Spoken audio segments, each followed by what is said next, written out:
They sit and stare and sit until they're hypnotized by it, until they're absolutely drunk with all that shocking, ghastly junk. That was an excerpt from Roald Dahl's Charlie and the Chocolate Factory. Now, if you don't know the story, that is actually a lyric from a song specifically talking about children who are influenced by television, particularly by violence in television. Now, I've certainly heard things of such from my parents as well, and I'm sure you have heard similar things from your parents. Get off your screen, go outside, touch the grass. Um, but Charlie and the Chocolate Factory was written in 1964. That's almost 60 years ago. And that's just when color television was really blowing up the average American household.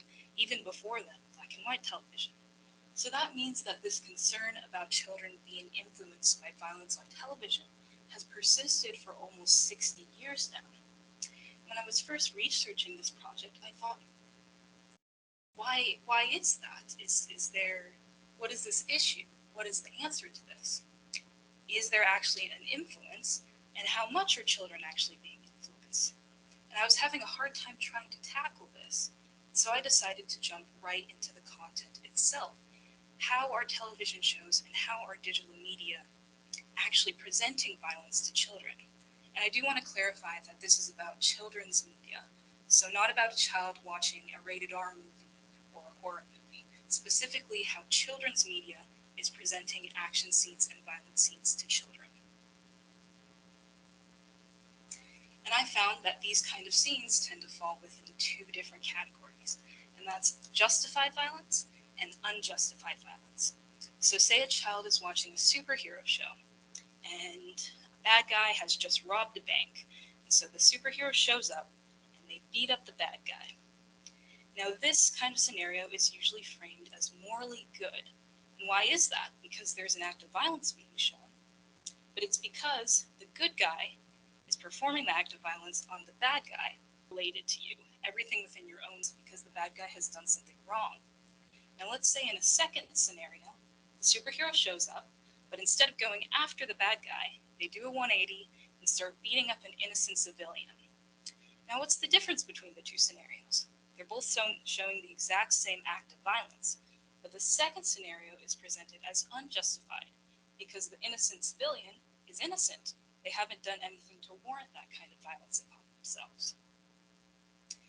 So me, as a young adult, I can look at those two scenarios and easily parse out what is justified and unjustified. But then I had to ask myself the question, how much do children actually understand that kind of frame?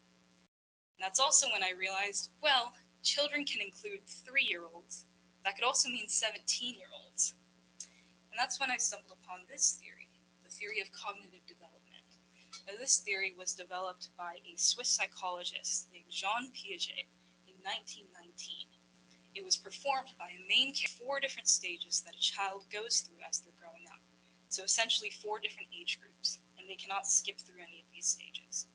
And their cognitive thinking develops throughout each stage, and their behavior also emulates each stage as they go. Now I'm going to explain each one very briefly, and also how a moral dilemma being presented to them might be interpreted differently throughout each stage. So the first stage is the sensorimotor stage, and that's from birth to 2 years old. And at that stage, children probably aren't understanding the difference between right and wrong yet. They're still discovering the things around them, and they're still understanding that they are an individual outside of their environment. That's why they pick things up and shake them and put stuff in their mouth. It's because that's their way of understanding the world around them. So let's move on to the second stage then, which is the pre-operational stage. And that spans ages 3 to 7. And this is a stage where children tend to be the most egocentric. Now, egocentric is not the same thing as egotistic. Egocentric just means that everything that is the most important to you is the stuff that is directly related to you, everything within your own bubble. So your school, your friends, your family, yourself. Those are the things that are most important to you. And so this is also the age where children tend to be a little less empathetic towards others. It's mine, I want it. They tend to have a harder time seeing from other people's perspectives. And so this is also where they might struggle a bit with moral dilemmas. Now that can also apply to the third stage, which is the concrete operational stage. And that spans from about ages 7 to 11. But at this point, children are starting to think more logically. So they might start doing things not because they're morally right or wrong, but because now they understand consequences to their actions. For example, if they see a character they like on screen do something bad, they might want to do the same thing, but they might understand, oh, I'll get in trouble with my parents, and that's why they don't do that. And then the final stage is the formal operations stage, and that applies to children ages 12 and up. And this is the point where children are beginning to think more abstractly about hypothetical scenarios. So, Superman versus Batman, who would beat who?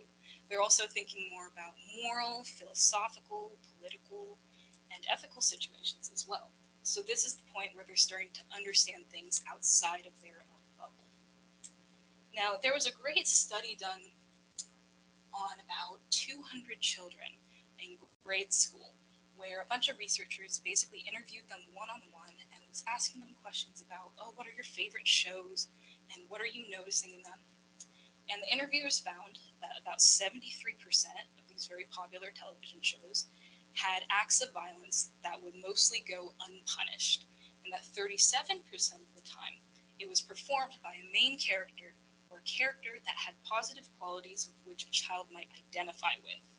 And so children, especially in the pre-operational stage, were the most vulnerable to this kind of behavior because there was the potential to attach to a character that the child liked and want to emulate the behavior, especially if that kind of behavior went unpunished.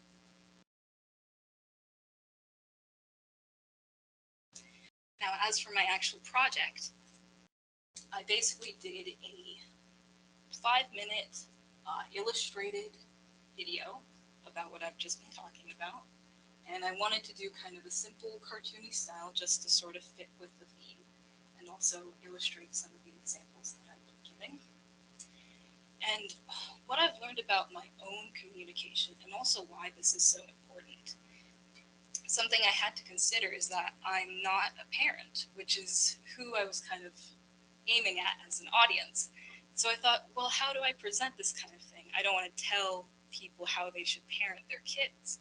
And with some help from friends and the professor, I decided it's fine to approach this in an invasive and Issue is something that is a global.